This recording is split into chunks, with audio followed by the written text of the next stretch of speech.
Good evening, नमस्कार। Career point के YouTube channel पे मैं सुधीर मौर्य आप सभी का एक बार पुनः स्वागत करता हूं।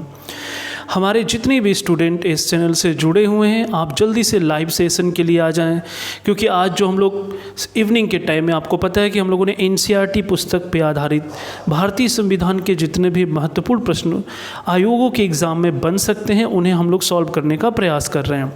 तो पहले तो साथियों, मैं आपको बताना चाहूँगा कि हमारा ये जो चैनल है, यूट्यूब चैनल, ये पूरी तरीके से कॉम्पिटिटिव एग्ज़ाम ओरिएंटेड है, जिसमें हम आपके लिए बेहतर क्वेश्चंस की सीरीज़ लेकर आते हैं, जिससे आपकी तैयारी बेहतर हो सके और आप आगामी परीक्षाओं में और भी बेहतर प्रयास कर सकें।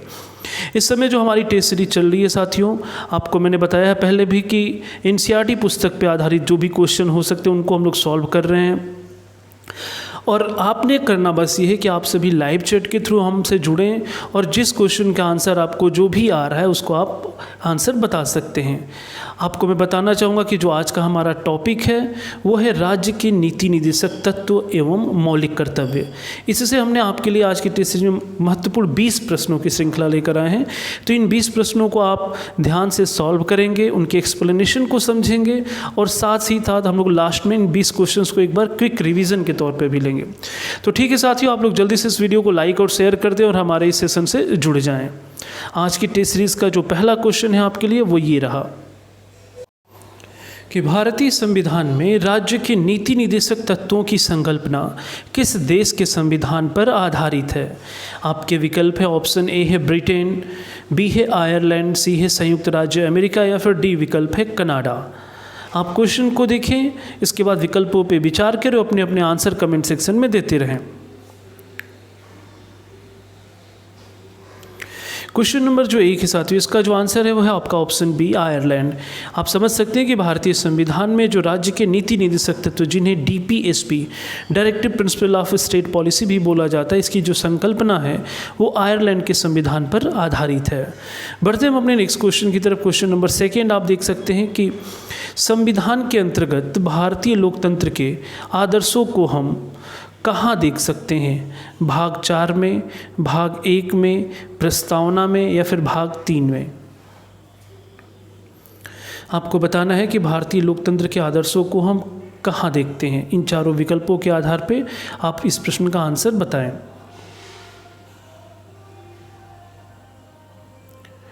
देख सकते हैं आप क्वेश्चन नंबर 2 का जो आंसर है वो है ऑप्शन ए। राज्य के नीति निदेशक तत्वों का संविधान के भाग 4 में उल्लेख किया गया है। इन्हें संविधान का आदर्श भी कहा जाता है। जैसे अनुच्छेद 38 जो कि राज्य के नीति निदेशक तत्वों का मूल मंत्र है, इसके अनुसार राज्य ऐसी सामाजिक व्यवस्था की स्थापना करेगा जो सामाजिक, आर्थिक और राजनीतिक न्याय, नागरिक जीवन की सभी संस्थाओं को अनुप्रमाणित करे। तो यहाँ पे आप ध्यान रखेंगे और इसका जो आंसर है वो है आपका ऑप्शन ए। बढ़ते हैं नेक्स्ट क्वेश्चन की तरफ। क्वेश्चन नंबर 3 जो कि बहुत ही इंपॉर्टेंट क्वेश्चन है, इसे आप देख सकते हैं कि कल्याणकारी राज्य यानी वेलफेयर स्टेट का उद्देश्य क्या है। आपके विकल्प हैं, ऑप्शन ए अधिकतम लोगों का अधिकतम कल्याण सुनिश्चित करना, कमज़ोर वर्गों के कल्याण का प्रबंधन करना, सभी नागरिकों को स्वास्थ्य सुविधाएँ प्रदान करना या फिर डी ऑप्शन है उपरोक्त में से कोई नहीं। साथियों, हम लोग इस समय जो शाम के टाइम 8 बजे जो हम लोग टेस्ट सीरीज इस समय लेके आ रहे हैं, आपको मैं पूरा भारतीय संविधान के हर एक टॉपिक का एक अलग अलग वीडियो बनाकर उनके डिटेल्स को आपको बताते चलूँगा, जिससे आपकी तैयारी निश्चित रूप से बेहतर हो पाएगी। आज का जो हमारा टॉपिक है वो चल रहा है राज्य के नीति निदेशक तत्व और इसके महत्वपूर्ण 20 प्रश्नों को हम लोग आज की टेस्ट में सॉल्व कर रहे हैं। क्वेश्चन नंबर 3 का जो आंसर है वो है आपका ऑप्शन ए। भारतीय संविधान में कल्याणकारी राज्य के उद्देश्य की पूर्ति संविधान के भाग 4 के राज्य के नीति निदेशक तत्वों के माध्यम से अनुच्छेद 36 से 51 के अंतर्गत की गई है।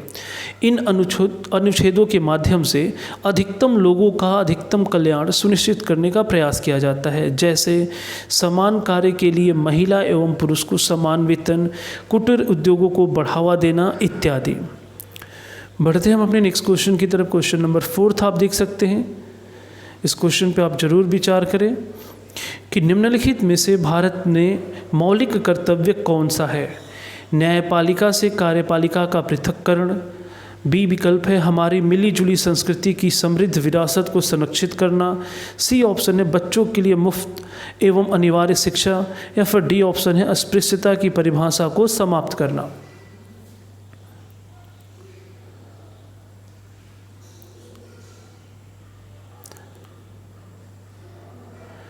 आप इस वीडियो को ज़्यादा से ज़्यादा शेयर भी करते रहें, जिससे आपके और भी साथी इस चैनल से जुड़ सकें और आप भी उनके साथ टेस्ट में भाग ले सकें। क्वेश्चन नंबर जो 4 है, इसका जो आंसर है साथियों वो है आपका, आप यहाँ देख सकते हैं ऑप्शन बी है कि हमारी मिली जुली संस्कृति की समृद्ध विरासत को संरक्षित करना। ये हमारे मौलिक कर्तव्य का, यहाँ आप डिटेल इसका देख सकते हैं एक बार मौलिक कर्तव्य के बारे में। मौलिक कर्तव्यों अर्थात फंडामेंटल ड्यूटीज़ का जो उल्लेख है वो भारतीय संविधान के भाग 4 क में किया गया है। अनुच्छेद 51 क से लेकर च के अनुसार प्रत्येक नागरिक का कर्तव्य है कि वह भारत की सामाजिक संस्कृति यानी कंपोजिट कल्चर और गौरवशाली परंपरा का महत्व समझे और उसे संरक्षित करे। तो बढ़ते हैं हम अपने नेक्स्ट क्वेश्चन की तरफ। क्वेश्चन नंबर 5 जो है उसे आप देख सकते हैं कि मूल कर्तव्यों का वर्णन संविधान के किस अनुच्छेद में है। यहाँ आपको आंसर ऊपर बताया भी जा चुका है, इसका देख सकते हैं। विकल्प है आपका ऑप्शन ए अनुच्छेद 51, अनुच्छेद 57, अनुच्छेद 51 क, या फिर डी है अनुच्छेद 24। बिल्कुल क्वेश्चन नंबर जो 5 है साथियों, इसका जो आंसर है वह है ऑप्शन सी। इसे आप देख भी सकते हैं यहाँ पे, लेकिन कुछ पॉइंट्स जो एक्सप्लेनेशन में इन्हें आप ज़रूर ध्यान रखें, क्योंकि ये कहीं ना कहीं आपके और इसके अतिरिक्त प्रश्नों को भी तैयार करता है। मूल संविधान में नागरिकों के मूल कर्तव्यों का उल्लेख नहीं था। इसे सरदार स्वर्ण सिंह समिति की सिफारिश पर 42वें संविधान संशोधन अधिनियम 1976 के द्वारा संविधान में एक नया भाग 4 क में अनुच्छेद 51 क जोड़कर नागरिकों के लिए 10 मूल कर्तव्यों को शामिल किया गया। 11वां मूल कर्तव्य 86वें संविधान संशोधन अधिनियम 2002 में जोड़ा गया और इस प्रकार वर्तमान में कुल 11 मूल कर्तव्य हैं। जबकि भारतीय संविधान में मौलिक कर्तव्यों का जो उल्लेख है वो सोवियत संघ अर्थात रूस के संविधान से लिया गया है। यहाँ आप जो की पॉइंट है उसे ध्यान रखेंगे कि हमारे मूल कर्तव्यों का उल्लेख मूल संविधान में नहीं था। किसकी सिफारिश पे आया, तो आप कहेंगे सरदार स्वर्ण सिंह समिति की सिफारिश पे। कब आया, तो कहेंगे 42वें संविधान संशोधन 1976। इसके बाद ये किस भाग में है, तो आप कहेंगे 4 का। चूंकि संशोधन हुआ है तो ये सीधा न होकर बल्कि इसे ABCD या क ख ग से जुड़ेगा। आर्टिकल कौन सा है, तो कहेंगे आर्टिकल 51A। जब जुड़ा तो उस समय कितने मौलिक कर्तव्य थे, तो आप कह सकते हैं 10। वर्तमान में कितने हैं, तो कहेंगे 11। और 11वां किस संशोधन से जुड़ा, तो आप कहेंगे 86वें संविधान संशोधन 2002 में जुड़ा। और किस देश से, तो आप कहेंगे सोवियत संघ। तो देख सकते हैं साथियों कि एक क्वेश्चन में हम लोग कम से कम 6 से 7 क्वेश्चन को कवर कर रहे हैं। क्वेश्चन नंबर 6 आप देख सकते हैं कि भारतीय संविधान का कौन सा अनुच्छेद यह निर्धारित करता है कि राज्य के नीति निर्देशक सिद्धांत किसी न्यायालय द्वारा लागू नहीं किए जा सकते। आपके विकल्प हैं आर्टिकल 31, आर्टिकल 38, आर्टिकल 37 या फिर आर्टिकल 39। आप इस टेस्ट सीरीज़ में हर लेवल के क्वेश्चन को देख सकते हैं। मैंने कहा कि NCERT की क्लास 6 to 12 तक में जितने भी क्वेश्चन हैं उनके आधार पर ये टेस्ट सीरीज़ है। और अगर आप इस टेस्ट सीरीज़ को बेहतर ढंग से शुरू से अंत तक बने रहते हैं तो निश्चित तौर पे आप किसी भी एग्ज़ाम को क्रैक कर सकते हैं। क्वेश्चन नंबर जो 6 है, इसका जो आंसर है साथियों वो है आपका ऑप्शन सी आर्टिकल 37। आप देख सकते हैं कि आर्टिकल 37 के अनुसार राज्य के नीति निर्देशक तत्व देश के शासन का मूल आधार है और विधि बनाने में इन सिद्धांतों का पालन करना राज्य का कर्तव्य होगा। ये प्रावधान न्यायालयों द्वारा अप्रवर्तनीय बनाए गए हैं। न्यायालय द्वारा अप्रवर्तनीय रखना केवल इस बात को स्पष्ट करता है कि न्यायपालिका राज्य को निर्देशक तत्वों के तहत किसी भी कर्तव्य को निभाने के लिए विवश नहीं कर सकती।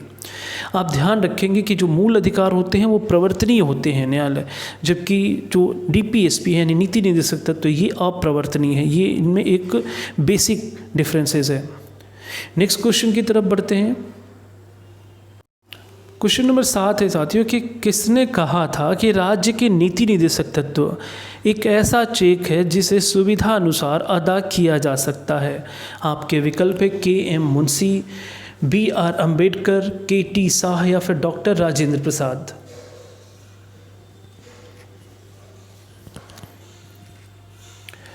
आप सभी को बस करना ये है कि हमारे साथ टेस्ट सीरीज़ में बने रहें और इसके साथ साथ जो भी इंपॉर्टेंट पॉइंट लगे उन्हें नोट करें, वीडियो को 1 से 2 बार सुने, देखें। इससे एक्सप्लेनेशन से आपको बहुत सारी चीज़ें क्लियर हो जाएंगी। क्वेश्चन नंबर 7 का जो आंसर है साथियों वो है ऑप्शन सी, केटी शाह। प्रोफेसर केटी शाह बिहार प्रांत से संविधान सभा के सदस्य चुने गए, जो सलाहकार समिति और मौलिक अधिकार उप समिति के सदस्य भी थे। इन्होंने राज्य के नीति निर्देशक तत्वों की तुलना ऐसे चेक से की जो बैंक की सुविधा अनुसार अदा किया जा सकता है। तो यहाँ केटी शाह का नाम आप ध्यान रखेंगे। नेक्स्ट क्वेश्चन की तरफ बढ़ते। क्वेश्चन नंबर जो 8 है वो देख सकते हैं आप। इस क्वेश्चन में मुझे उम्मीद है कि ऑलमोस्ट लोगों के आंसर गलत आ सकते हैं। समान नागरिक संहिता किस राज्य में लागू है? आपके विकल्प है जम्मू कश्मीर, नागालैंड, गोवा या फिर डी ऑप्शन है मिजोरम।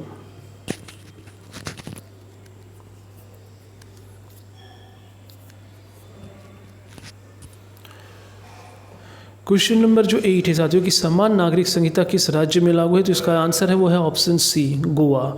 आप ध्यान रखेंगे, यहाँ पे देख सकते हैं डिटेल इसका कि समान नागरिक संहिता जिसे यूनिफॉर्म सिविल कोड के अंतर्गत सिविल मामलों जैसे कि विवाह, तलाक तथा उत्तराधिकार आदि के संबंध में सभी धर्मों के लिए समान कानून लागू होता है। भारत के गोवा राज्य में समान नागरिक संहिता लागू है। भारतीय संविधान के अनुच्छेद 44 के अंतर्गत सभी नागरिकों के लिए समान सिविल संहिता का प्रावधान है। ये आप ध्यान रखेंगे, ये क्वेश्चन कई बार पूछा गया है कि समान नागरिक संहिता, तो ध्यान रखिएगा समान यानी एक जैसा, और इसका जो आर्टिकल है वो 2 अंकों का है 44 और दोनों ही कैसा है, एक जैसा। ये मैं जो बात बोल रहा हूँ आप इसे ध्यान रखेंगे। कभी भी पूछेगा समान नागरिक संहिता किस आर्टिकल में है, तो कहेंगे समान नागरिक यानी एक जैसे नागरिक यानी एक जैसा अंक, और ये है आर्टिकल 44।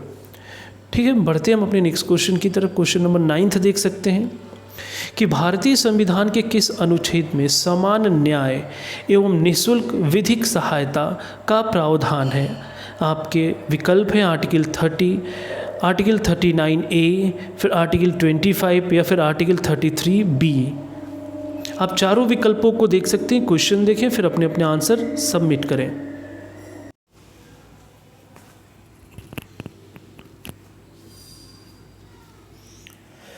क्वेश्चन नंबर जो 9 है इसका जो आंसर है साथियों वो है ऑप्शन बी यानी आर्टिकल 39A। संविधान के अनुच्छेद 39A के अनुसार राज्य यह सुनिश्चित करेगा कि कानून व्यवस्था का संचालन इस प्रकार हो कि सभी को समान रूप से न्याय उपलब्ध हो सके तथा आर्थिक रूप से कमजोर या अन्य प्रकार के निर्योग्य व्यक्तियों के लिए निःशुल्क विधिक सहायता की व्यवस्था हो। इसे 42वें संविधान संशोधन अधिनियम 1976 के द्वारा जोड़ा गया। तो यहाँ इस पॉइंट को आप ध्यान रखेंगे तथा आर्टिकल को भी। बढ़ते अब अपने नेक्स्ट क्वेश्चन की तरफ। क्वेश्चन नंबर जो 10 है इसे भी आप देख सकते हैं, ये एक इम्पॉर्टेंट क्वेश्चन है, तो मैं उम्मीद करता हूँ कि इसका आंसर देखता हूँ कौन सबसे पहले बताता है कि भारतीय संविधान के किस अनुच्छेद में राज्य को ग्राम पंचायतों के गठन का निर्देश दिया गया है? आपके विकल्प है आर्टिकल 32, बी ऑप्शन है आर्टिकल 40, सी ऑप्शन है आर्टिकल 48 या फिर डी ऑप्शन है आर्टिकल 78।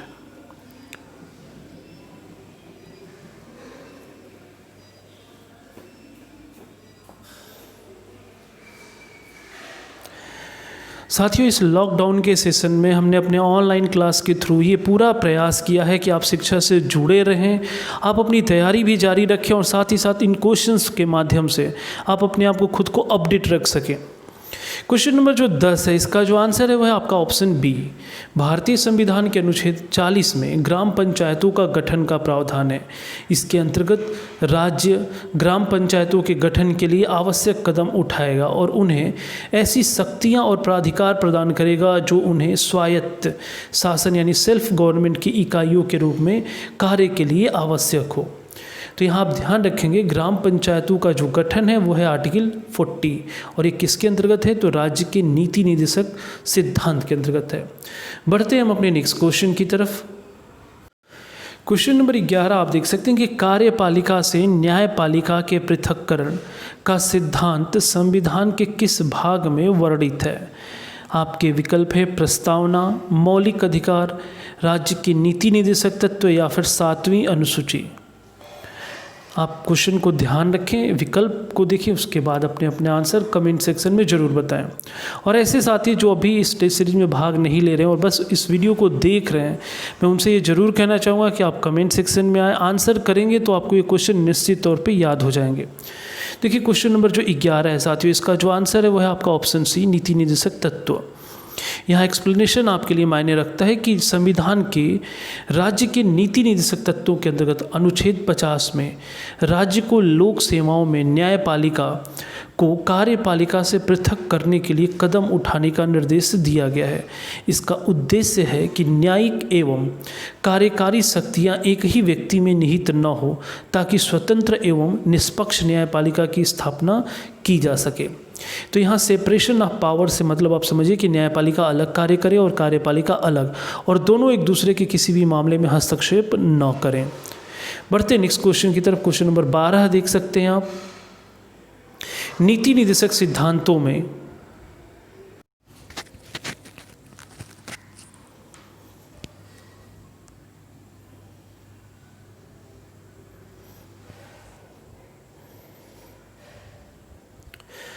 क्वेश्चन नंबर जो 12 है साथियों, आप देख सकते हैं कि नीति निर्देशक सिद्धांतों में कौन सा सिद्धांत गांधीवादी विचारधारा पर आधारित नहीं है।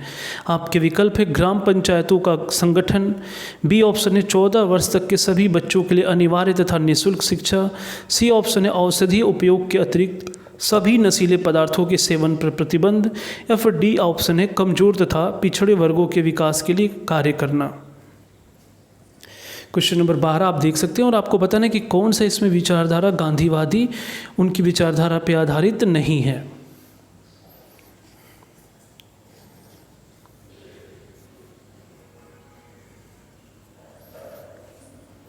देख सकते हैं आप, इसका जो आंसर है वो है ऑप्शन बी।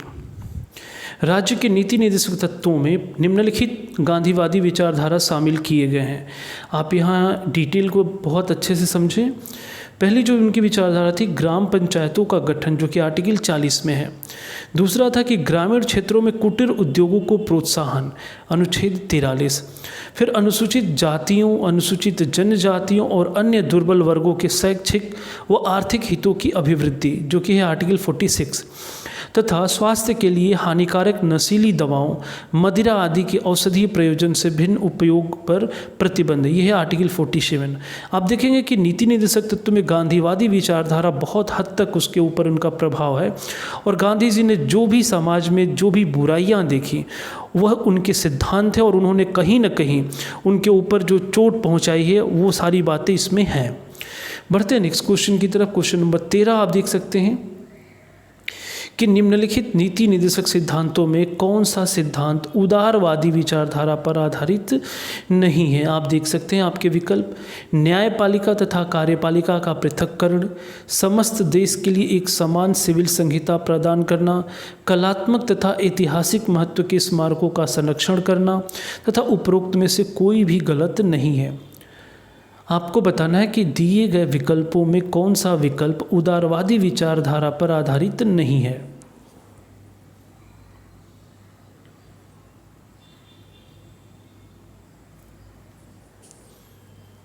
क्वेश्चन नंबर जो 13 है साथियों, इसका जो आंसर है वो है आपका ऑप्शन डी। उपरोक्त में से कोई भी कथन इसमें गलत नहीं है। आप देख सकते हैं यहाँ पे इनके बारे में एक बार डिटेल समझ सकते हैं कि नीति निर्देशक तत्वों में उदारवादी सिद्धांतों के अंतर्गत अनुच्छेद 50 है, जिसमें न्यायपालिका एवं कार्यपालिका का पृथक्करण है। अनुच्छेद 44 में जो सभी नागरिकों के लिए एक समान नागरिक संहिता बनाता है वो है, एवं आर्टिकल 49 में राष्ट्रीय महत्व के कलात्मक तथा ऐतिहासिक स्मारकों या स्थानों या वस्तुओं का संरक्षण करना आदि उदारवादी विचारधारा से प्रेरित है। तो यहाँ आप उम्मीद है कि इसको समझ पाए होंगे। बढ़ते हम अपने नेक्स्ट क्वेश्चन की तरफ। क्वेश्चन नंबर 14 देख सकते हैं आपके निम्नलिखित नीति निर्देशक सिद्धांतों में कौन सा सिद्धांत समाजवादी विचारधारा का प्रतीक है। आपके विकल्प हैं सभी को जीवन निर्वाह के उपयुक्त साधन प्रदान करना, संपत्ति तथा उत्पादन के साधनों का कुछ लोगों में संकेंद्रण को रोकना तथा उनका न्यायसंगत वितरण सुनिश्चित करना, या फिर सी विकल्प है कार्य की न्यायसंगत और मानवोचित दशाओं तथा प्रसूति सहायता का प्रावधान, और डी ऑप्शन है उपरोक्त सभी। क्वेश्चन नंबर 14 आप देख सकते हैं आपने ध्यान रखना है कि जो नीति निर्देशक तत्व, इसमें 3 विचारधाराओं का सम्मिश्रण है। एक है आपका गांधीवादी विचारधारा, एक है उदारवादी विचारधारा और तीसरा है समाजवादी विचारधारा। इन तीनों विचारधाराओं का जो सम्मिश्रण है वो हमारे नीति निर्देशक तत्व के सिद्धांतों में स्पष्ट रूप से दिखाई देते हैं। इस क्वेश्चन का जो आंसर है वह ये भी है ऑप्शन डी। देख सकते हैं आप कि समाजवादी सिद्धांत का लक्ष्य सामाजिक एवं आर्थिक न्याय की स्थापना करना है। ये सिद्धांत लोक कल्याणकारी राज्य की स्थापना का मार्ग प्रशस्त करते हैं। राज्य के नीति निर्देशक तत्वों में इनका उल्लेख किया गया है, जैसे आर्टिकल 38(1) में लोक कल्याण की अभिवृद्धि के लिए सामाजिक व्यवस्था बनाना, आर्टिकल 38(2) में आय की असमानताओं को दूर करना, आर्टिकल 39(c) में राज्य द्वारा समुदाय के भौतिक संसाधनों के अनुचित स्वामित्व पर नियंत्रण है, जबकि आर्टिकल 39(d) में पुरुष एवं स्त्रियों दोनों को समान कार्य के लिए समान वेतन, और आर्टिकल 39(a) में निःशुल्क विधिक सहायता एवं आर्टिकल 42 में कार्य की न्याय संगत एवं मानव उचित दशाएं तथा प्रसूति सहायता आदि का उपबंध किया गया है। आप देख सकते हैं साथियों कि यहाँ पे हमने हर एक आर्टिकल के डिटेल के बारे में आपको उल्लेख किया है। अगर आप वीडियो को 1 से 2 बार देखते हैं और इसका स्क्रीनशॉट आप रख लें तो कहीं ना कहीं आपको इसके बारे में पूरी डिटेल हो जाए, जानकारी हो जाएगी। बढ़ते हम अपने नेक्स्ट क्वेश्चन की तरफ। नेक्स्ट क्वेश्चन देख सकते हैं आप कि मौलिक कर्तव्यों का समुच्चय सदैव अंग होता है एकात्मक संविधान का, लोकतांत्रिक संविधान का, समाजवादी संविधान का या फिर संघीय संविधान का। आप चारों विकल्पों को देख सकते हैं और आपको बताना है क्वेश्चन नंबर 15 में कि मौलिक कर्तव्यों का समुच्चय सदैव किसका अंग होता है। आपको इस टेस्ट सीरीज़ में निश्चित तौर पे बहुत सारे नए प्रश्न आपको मिलेंगे और इनके आंसर को आप जरूर नोट करते चलें। देख सकते हैं हम साथियों क्वेश्चन नंबर जो 15 है, इसका जो आंसर है वह है ऑप्शन सी। समाजवादी देशों ने अपने नागरिकों के मूल अधिकारों एवं मौलिक कर्तव्यों को समान महत्व दिया है, किंतु इसके विपरीत मौलिक कर्तव्यों को प्रमुख लोकतांत्रिक देशों जैसे कि अमेरिका, कनाडा, जर्मनी, फ्रांस इत्यादि के संविधान में परिभाषित नहीं किया गया है। लोकतांत्रिक देशों में केवल जापान के संविधान में नागरिकों के मौलिक कर्तव्यों का समावेश किया गया है। आप यहाँ पे ध्यान रखेंगे, जो आपसे क्वेश्चन था कि समुच्चय सदैव किसका अंग है मौलिक कर्तव्य, तो वो है समाजवादी संविधान का। बढ़ते हैं नेक्स्ट क्वेश्चन की तरफ। क्वेश्चन नंबर 16 आप देख सकते हैं साथियों। आपको मैं क्लियर कर दूं कि आज की टेस्ट सीरीज में 20 प्रश्न हैं, लेकिन एक्सप्लेनेशन काफ़ी डिटेल में है। भारत के प्रत्येक नागरिक का यह कर्तव्य होगा कि वह प्राकृतिक पर्यावरण का संरक्षण एवं सुधार करे।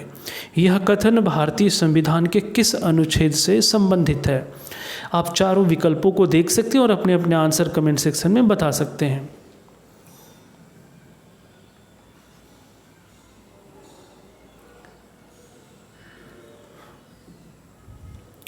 साथियों, इस समय हम अपने इस YouTube चैनल के माध्यम से सुबह के 8:30 बजे एक टेस्ट सीरीज़ लेकर आते हैं, जो कि विविध तथ्यों पे आधारित होता है, और जो शाम के 8:30 बजे जो आपका टेस्ट होता है, 8:30 नहीं बल्कि 8 बजे, ये इस समय भारतीय संविधान के महत्वपूर्ण चैप्टर्स को हम लोग सॉल्व कर रहे हैं। क्वेश्चन नंबर जो 16 है, इसका जो आंसर है वह है आपका ऑप्शन ए, आर्टिकल 48A या फिर क।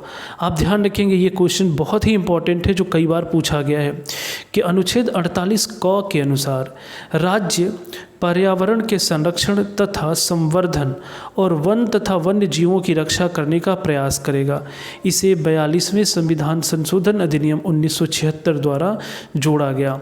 आप इसको ये ध्यान रखेंगे साथियों कि पर्यावरण संरक्षण का जो कॉन्सेप्ट है वो आर्टिकल 48A में है, जो वन तथा वन्य जीवों की रक्षा के लिए, और ये कब आया तो 42वें संविधान संशोधन से 1976 में। तो ये आप ध्यान रखेंगे।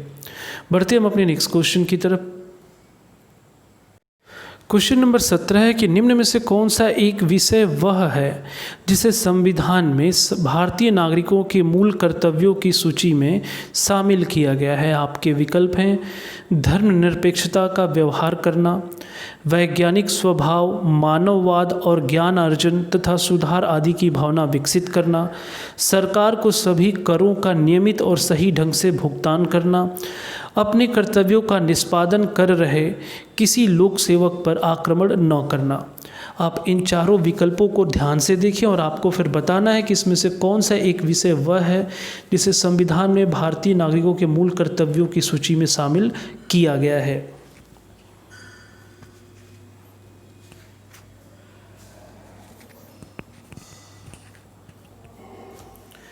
आज का जो हमारा टॉपिक है वो नीति निदेशक तत्व और मौलिक कर्तव्य, इन दो टॉपिक को एक साथ मिक्स किया गया है। देख सकते हैं आप क्वेश्चन नंबर जो 17, इसका आंसर है ऑप्शन बी। भारतीय संविधान के आर्टिकल 51A के ज के अनुसार प्रत्येक नागरिक का कर्तव्य है कि वह वैज्ञानिक दृष्टिकोण, मानववाद और ज्ञान अर्जन तथा सुधार की भावना का विकास करे। और बाकी इसमें जो 3 विकल्प थे वो गलत थे। क्वेश्चन नंबर 18 देख सकते हैं आप कि भारतीय संविधान का आर्टिकल 41 किससे संबंधित है? केंद्र सरकार, राज्य के नीति निदेशक सिद्धांत, राज्य सरकार या फिर भारतीय नागरिकों के मौलिक अधिकार। ये आपके लिए बहुत आसान क्वेश्चन हो चुका है, आप जल्दी से इसका आंसर बताएं।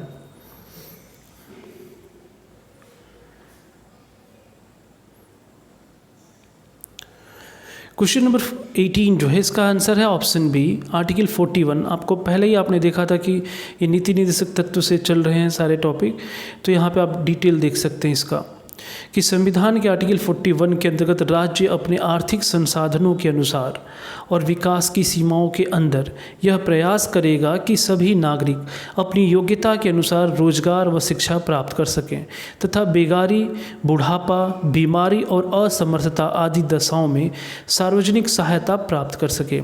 महात्मा गांधी राष्ट्रीय ग्रामीण रोजगार गारंटी अधिनियम, जिसे मनरेगा कहा जाता है, रोजगार के अधिकार आर्टिकल 41 के अंतर्गत शामिल है।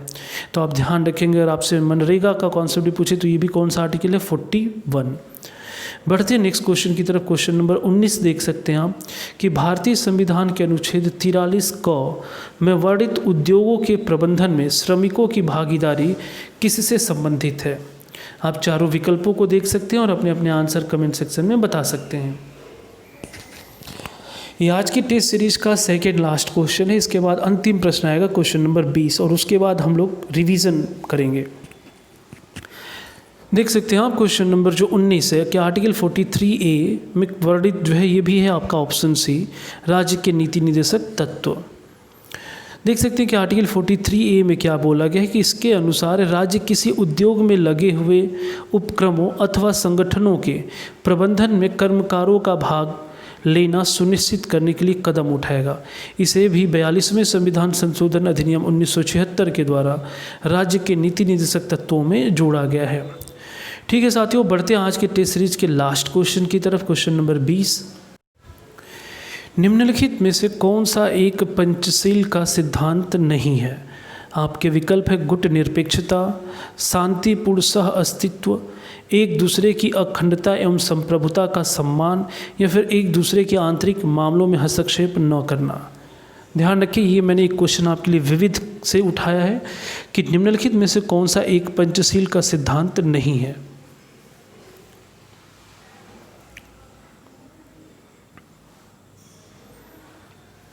इसके एक्सप्लेनेशन को आप ज़रूर ध्यान देंगे क्योंकि इसके एक्सप्लेनेशन से आपको बहुत सारे पॉइंट्स क्लियर हो जाएंगे। देखिए क्वेश्चन नंबर जो 20 है इसका जो आंसर है वो है ऑप्शन ए, गुट निरपेक्षता। पूछा है कि कौन सा एक पंचशील सिद्धांत नहीं है, तो गुट निरपेक्षता। बाकी इसमें जो 3 विकल्प थे वो सिद्धांत थे। अब यहाँ पे इसका डिटेल एक बार आप समझ सकते हैं कि पंचशील शब्द ऐतिहासिक बौद्ध अभिलेखों से लिया गया है, जो बौद्ध भिक्षुओं का व्यवहार निर्धारित करने वाले 5 निषेध होते थे। मानव कल्याण तथा विश्व शांति के आदर्शों की स्थापना के लिए विभिन्न सामाजिक, राजनीतिक एवं आर्थिक व्यवस्था वाले देशों ने पंचशील सिद्धांत को अपनाया है। इसके 5 सिद्धांत निम्न हैं। पहला है कि एक दूसरे की अखंडता और संप्रभुता का सम्मान करना। दूसरा है एक दूसरे पर आक्रमण न करना। तीसरा इसका जो नियम है वो है एक दूसरे के आंतरिक मामलों में हस्तक्षेप न करना। चौथा है सम्मान और परस्पर लाभकारी संबंध तथा 5वां है शांतिपूर्ण सह अस्तित्व।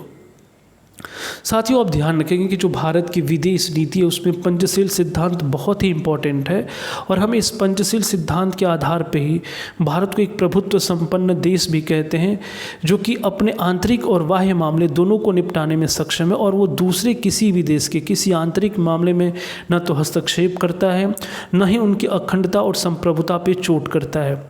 लेकिन उसके साथ साथ आप देखेंगे कि अपने शांतिपूर्ण और सहअस्तित्व को बनाने के लिए वो अपने इन सिद्धांतों का अक्षरशः पालन भी करता है। तो आप ध्यान रखेंगे ये पंचशील सिद्धांत के बारे में उल्लेख था। अब साथियों, आपसे मैं ये उम्मीद करता हूँ कि आज की टेस्ट सीरीज आपको ज़रूर पसंद आई होगी। अब आप सभी एक बार फास्ट रिवीजन के मूड के लिए तैयार हो जाएं और एक बार कमेंट सेक्शन में ज़रूर लिखकर बताएं कि आप तैयार हैं। तो फिर मैं रिवीजन वाले सेक्शन को शुरू करता हूं। बस मुझे क्वेश्चन पढ़ना है और आपको तुरंत आंसर करते चले जाना है। ठीक है साथियों, तो क्या आप सभी तैयार हैं? तो एक बार कमेंट सेक्शन में ज़रूर बताएं आप लोग। प्रश्न नंबर 1 था आज की टेस्ट सीरीज का कि भारतीय संविधान में राज्य के नीति निर्देशक तत्वों की संकल्पना किस देश के संविधान पर आधारित है? आपके विकल्प थे ब्रिटेन, आयरलैंड, संयुक्त राज्य अमेरिका या फिर डी ऑप्शन था कनाडा। बिल्कुल, आप सभी लोग अब चैट में आ जाओ और अपने अपने आंसर बताते रहें। क्वेश्चन नंबर 1 का आंसर था option B, Ireland. Second question आप देख सकते हैं कि संविधान के अंतर्गत भारतीय लोकतंत्र के आदर्शों को हम कहाँ देख सकते हैं? भाग 4 में, भाग 1 में, प्रस्तावना में या फिर भाग 3 में? और क्वेश्चन नंबर 2 का जो आंसर था वो था ऑप्शन ए, भाग 4। नेक्स्ट क्वेश्चन था आपके लिए क्वेश्चन नंबर जो 3 था कि कल्याणकारी राज्य का उद्देश्य क्या है? आप 4 विकल्पों को देख सकते हैं कि अधिकतम लोगों का अधिकतम कल्याण सुनिश्चित करना, कमजोर वर्गों के कल्याण का प्रबंधन करना, सभी नागरिकों को स्वास्थ्य सुविधाएं प्रदान करना या फिर डी उपरोक्त में से कोई नहीं। इसका जो आंसर था वो था आपका ऑप्शन ए, अधिकतम लोगों का अधिकतम कल्याण सुनिश्चित करना। नेक्स्ट क्वेश्चन आप देख सकते हैं क्वेश्चन नंबर 4 कि निम्नलिखित में से भारत में मौलिक कर्तव्य कौन सा है? आपके 4 विकल्प जो थे, न्यायपालिका से कार्यपालिका का पृथक्करण, हमारी मिलीजुली संस्कृति की समृद्ध विरासत को संरक्षित करना, बच्चों के लिए मुफ्त एवं अनिवार्य शिक्षा या फिर अनिवार्य अस्पृश्यता की परंपरा को समाप्त करना। और इस क्वेश्चन नंबर 4 का आंसर था आपका ऑप्शन बी, मिलीजुली संस्कृति से संबंधित। नेक्स्ट क्वेश्चन आप देख सकते हैं क्वेश्चन नंबर 5 था आपके लिए कि मूल कर्तव्यों का वर्णन संविधान के किस अनुच्छेद में है? आपके विकल्प थे अनुच्छेद 51, अनुच्छेद 57, अनुच्छेद 51 क या फिर अनुच्छेद 24। और क्वेश्चन नंबर जो 5 था इसका आंसर था आपका ऑप्शन सी। नेक्स्ट क्वेश्चन था जो आपके लिए क्वेश्चन नंबर 6 कि भारतीय संविधान का कौन सा अनुच्छेद यह निर्धारित करता है कि राज्य के नीति निर्देशक सिद्धांत किसी न्यायालय द्वारा लागू नहीं किए जा सकते? साथियों, आपको इसका आंसर बताना है। यहाँ पे आपको मैं विकल्प नहीं दे रहा, तो आप अपने आप न लिखें विकल्प, आप बताएं कि वो कौन सा आर्टिकल है जो यह बताता है कि राज्य के नीति निर्देशक सिद्धांत किसी न्यायालय द्वारा लागू नहीं किए जा सकते। कमेंट सेक्शन में उस आर्टिकल का आप नंबर लिखें। बिल्कुल, मैं इंतज़ार कर रहा हूँ कि कितने लोग इसका आंसर कर पा रहे हैं। तो बिल्कुल आप क्रम से ये रटने की प्रवृत्ति पर न रहें बल्कि इसे समझते भी रहें। अब आपके लिए मैं विकल्प देता हूँ आर्टिकल 31, आर्टिकल 38, आर्टिकल 37 या फिर आर्टिकल 39। और इसका जो आंसर है वह है आपका option C, article 37। Next question की तरफ बढ़ते हैं। क्वेश्चन नंबर 7 देख सकते हैं आपके, किसने कहा था कि राज्य के नीति निर्देशक तत्व एक ऐसा चेक है जिसे सुविधा अनुसार अदा किया जा सकता है? आपके विकल्प थे K M. Munshi, B R. Ambedkar, K T. Shah या फिर doctor Rajendra Prasad. Question number 7 का जो आंसर था वो था आपका option C, K T. Shah. Next question देख सकते हैं कि समान नागरिक संहिता किस राज्य में लागू है? आपको विकल्प नहीं दे रहा, मैं आपको बताना है कि समान नागरिक संहिता किस राज्य में लागू है। ये एक्सप्लेन कर रहा था तो उस समय मैंने आपको इसका डिटेल भी बताया था। अब आप इसके विकल्पों को देख सकते हैं कि जम्मू कश्मीर, नागालैंड, गोवा या फिर मिजोरम। क्वेश्चन नंबर 8 का जो आंसर है वो है ऑप्शन सी, गोवा। चूँकि ये रैपिड टेस्ट चल रहा है तो इस समय मैं आपको तुरंत क्वेश्चन और तुरंत आंसर बता रहा हूँ। जो लोग अभी जुड़ रहे हैं उन्हें ये ना लगे कि हम लोग ऐसे ही क्लास करते हैं। क्वेश्चन नंबर 9 देख सकते हैं आप, भारतीय संविधान के किस अनुच्छेद में समान न्याय एवं निःशुल्क विधिक सहायता का प्रावधान है? आपके आर्टिकल 30, आर्टिकल 39A, आर्टिकल 25 या फिर आर्टिकल 33B। क्वेश्चन नंबर 9 का जो आंसर था वो है आपका ऑप्शन बी, अनुच्छेद 39 क। क्वेश्चन नंबर 10 की तरफ बढ़ते हैं कि भारतीय संविधान के किस अनुच्छेद में राज्य को ग्राम पंचायतों के गठन का निर्देश दिया गया? ये आर्टिकल आपको बताना है कमेंट सेक्शन में लिखकर। यहाँ कोई विकल्प नहीं मैं देने वाला, आपको इसका आंसर बताना है कि ग्राम पंचायत का गठन किस आर्टिकल के तहत है।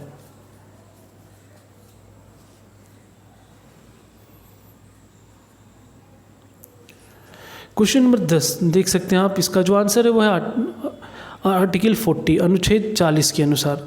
साथियों ये ध्यान रखें, हमने ये जो तरीका अपनाया हुआ है आपको हर एक क्वेश्चन को याद करने का सबसे सटीक मेथड है, और अगर आप एक्सप्लेनेशन पे ध्यान देंगे तो फिर आप कैसे भी प्रश्न हो आपको बताने में कोई दिक्कत नहीं होगी। क्वेश्चन नंबर आप 11 देख सकते हैं कि कार्यपालिका से न्यायपालिका के पृथक्करण का सिद्धांत संविधान के किस भाग में वर्णित है, और ये 4 विकल्प आपको दिए गए हैं। इन चारों विकल्पों को देखकर आप आंसर बताएं। बिल्कुल इस क्वेश्चन का जो आंसर है वो है आपका ऑप्शन सी, राज्य के नीति निर्देशक तत्व। क्वेश्चन नंबर 12 देख सकते हैं कि नीति निर्देशक सिद्धांतों में कौन सा सिद्धांत गांधीवादी विचारधारा पर आधारित नहीं है। आपके 4 विकल्प है ग्राम पंचायतों का संगठन, 14 वर्ष तक के सभी बच्चों के लिए अनिवार्य तथा निःशुल्क शिक्षा, औषधि उपयोग के अतिरिक्त सभी नशीले पदार्थों के सेवन पर प्रतिबंध, या फिर कमजोर तथा पिछड़े वर्गों के विकास के लिए कार्य करना। आप देख सकते हैं क्वेश्चन नंबर 12 का जो आंसर था वो था ऑप्शन बी, क्योंकि ये जो निःशुल्क शिक्षा वाला है आप देखेंगे मौलिक कर्तव्य से संबंधित है, न कि गांधीवादी विचारधारा से। नेक्स्ट क्वेश्चन की तरफ बढ़ते हैं। क्वेश्चन नंबर 13 कि निम्नलिखित नीति निर्देशक सिद्धांतों में कौन सा सिद्धांत उदारवादी विचारधारा पर आधारित नहीं है।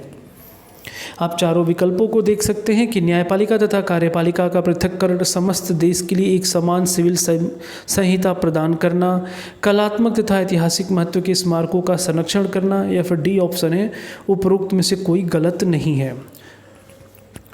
स्टूडेंट्स देखिए, अगर मैं चाहता तो मैं इन विकल्पों को नहीं भी पढ़ता, लेकिन कहीं ना कहीं मैं इसको इसलिए आपके लिए बार बार बोल रहा हूँ कि आप इसे सुनेंगे तो आपको ये याद हो जाएगा। क्वेश्चन नंबर जो 13 है इसका जो आंसर है वो है ऑप्शन डी।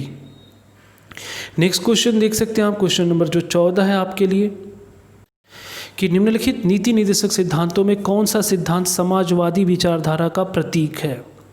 आप इन चारों विकल्पों को देख सकते हैं कि सभी को जीवन निर्वाह के उपयुक्त साधन प्रदान करना, संपत्ति तथा उत्पादन के साधनों का कुछ लोगों में संकेंद्रण को रोकना तथा उनका न्याय संगत वितरण सुनिश्चित करना, कार्य की न्यायसंगत और मानव उचित दशाओं तथा प्रसूति सहायता का प्रावधान, या फिर डी ऑप्शन उपरोक्त सभी।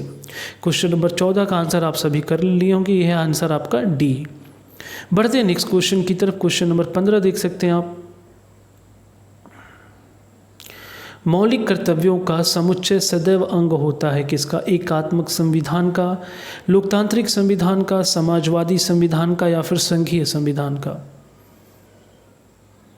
देख सकते हैं इसका जो आंसर है वह ऑप्शन सी है आपका। नेक्स्ट क्वेश्चन देख सकते हैं, क्वेश्चन नंबर 16 कि भारत के प्रत्येक नागरिक का यह कर्तव्य होगा कि वह प्राकृतिक पर्यावरण का संरक्षण एवं सुधार करे। यह कथन भारतीय संविधान के किस आर्टिकल में उल्लिखित है। आपके विकल्प हैं article 48A, article 51A, article 56 या फिर आर्टिकल 21। क्वेश्चन नंबर 16 इसका जो आंसर है साथियों वह है आपका ऑप्शन ए, आर्टिकल 48A। ध्यान रखेंगे आप, पर्यावरण आर्टिकल 48A। बढ़ते हैं नेक्स्ट क्वेश्चन की तरफ। क्वेश्चन नंबर 17 देख सकते हैं आप कि निम्न में से कौन सा एक विषय वह है जिसे संविधान में भारतीय नागरिकों के मूल कर्तव्यों की सूची में शामिल किया गया है। इन चारों विकल्पों में से आपको बताना है कि कौन सा मूल कर्तव्यों में शामिल किया गया है।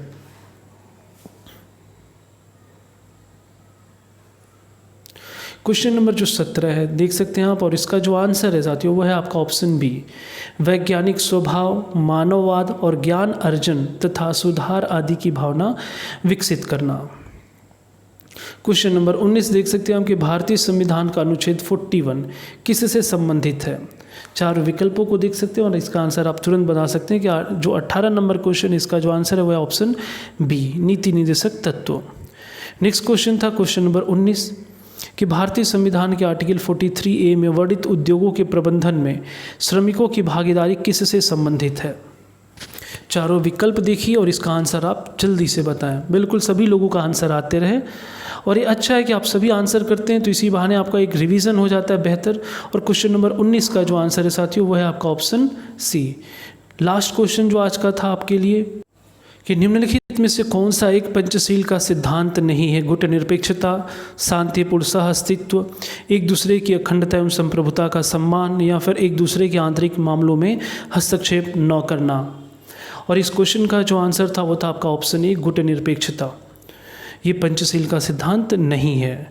ठीक है साथियों, तो ये तो था आज की टेस्ट सीरीज के महत्वपूर्ण 20 प्रश्न, जिसमें हमने संविधान के एक महत्वपूर्ण टॉपिक राज्य के नीति निर्देशक तत्व एवं मौलिक कर्तव्य से संबंधित जो भी सवाल बन सकते थे, संभावित हो सकते थे, उन सभी प्रश्नों को हमने हल करने का प्रयास किया और साथ ही हमने आपको उसका एक्सप्लेनेशन भी दिया, जिससे आपकी तैयारी और बेहतर हो सके और आप इन चीज़ों को समझ सकें। तो साथियों, आपको हमारा आज का टेस्ट सीरीज का सेशन कैसा लगा आप कमेंट सेक्शन में ज़रूर बताते रहें, अपना फीडबैक देते रहें और आप हमसे और क्या उम्मीद रखते हैं, आप किस टॉपिक को चाहते हैं कि उसे भी शुरू किया जाए, तो आप कमेंट सेक्शन में ज़रूर बता सकते हैं। अब चलते चलते मैं चाहूँगा कि अगर हमारा प्रयास आपको ये बेहतर लग रहा है तो आप ज़रूर से इस वीडियो को लाइक करें और हमारे चैनल को सब्सक्राइब करने के साथ साथ ज़्यादा से ज़्यादा शेयर करें, जिससे और अधिक स्टूडेंट हमारे इस चैनल से जुड़ सकें। ठीक है साथियों, तो आज के लिए हम इतना ही रहने देते हैं। नेक्स्ट डे हम संविधान के एक नए टॉपिक के साथ आपसे दोबारा मुलाकात होगी। तब तक के लिए धन्यवाद। जय हिंद।